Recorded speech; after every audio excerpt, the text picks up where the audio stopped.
আজান হলে মসজিদে নামাজ পড়তে কে কে যাবে হাত তুলে দেখায়।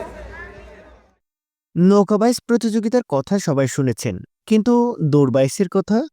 হ্যাঁ, রামতের শিশু কিশোরদের নিয়ে অনুষ্ঠিত হলো এক অনন্য আয়োজন, দৌড়বাইজ প্রতিযোগিতা।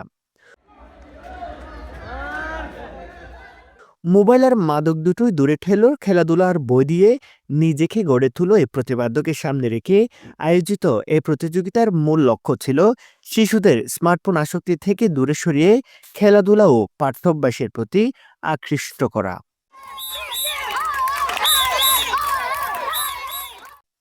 বাংলাদেশ ইসলামী ছাত্র শিবির রাজারকুল ইউনিয়ন শাখার আয়োজনে শুক্রবার বিকেলে পূর্ব রাজারকুল সরকারি প্রাথমিক বিদ্যালয় মাঠে এ প্রতিযোগিতা অনুষ্ঠিত হয়। এতে প্রধান অতিথি ছিলেন চট্টগ্রাম সিটি কর্পোরেশন ও উন্নয়ন কর্তৃপক্ষের প্যানেল আইনজীবী, চট্টগ্রাম জজ কোর্টের সিনিয়র আইনজীবী অ্যাডভোকেট মোহাম্মদ উমর ফারুক।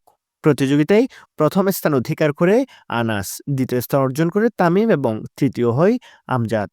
সভাপতিত্ব করেন বাংলাদেশ ইসলামী ছাত্র শিবির রাজারকুল ইউনিয়ন শাখার সভাপতি রমজান আলী।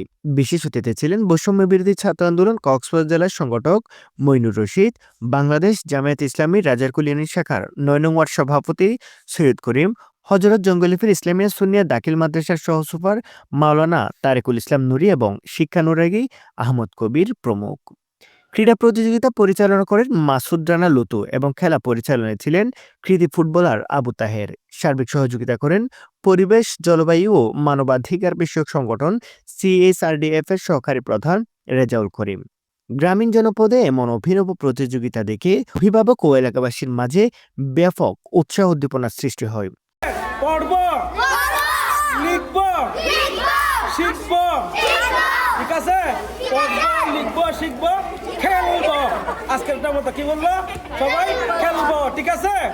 মা বাবার কথা শুনবো, ঠিক আছে? বড়দের সম্মান করব, ছোটদের স্নেহ করব। আল্লাহ হাফেজ, আবার দেখা হবে। আয়োজকরা জানান, শিশুদের সুস্থ বিকাশে খেলাধুলা ও বই পড়ার সংস্কৃতি জোরদার করতে এ ধরনের উদ্যোগ অব্যাহত থাকবে। শিশু কিশোর যে ছাত্র সমাজ যারা আছে তারা সবাই মাদকের প্রতি আসক্ত হয়ে যাচ্ছে, পাশাপাশি তারা মোবাইলের প্রতি অতিরিক্ত আসক্ত হয়ে যাচ্ছে। তাদেরকে সেখান থেকে ফিরে আনার জন্য, মাদককে দূরে ঠেলানোর জন্য, মোবাইলকে দূরে ঠেলানোর জন্য আমরা একটা ছোট্ট আয়োজন করেছি। সেখানে প্রায় 300 অধিক ছাত্রছাত্রী ছিল, যাদের বয়স 10 বছরের নিচে। এইরকম ছাত্রছাত্রীকে নিয়ে আমরা এইরকম একটা আয়োজন করছি। সামনে আরও বিভিন্ন ধরনের যে মাদককে ঠেলানোর জন্য, মোবাইল আসক্তি থেকে বাঁচানোর জন্য আমরা বিভিন্ন ধরনের আয়োজন করে থাকবো। তোমরা কি পাইছো? আনন্দ পাইছো? আনন্দ পাইছো? তোমরা খেলা আনন্দ পাইছো?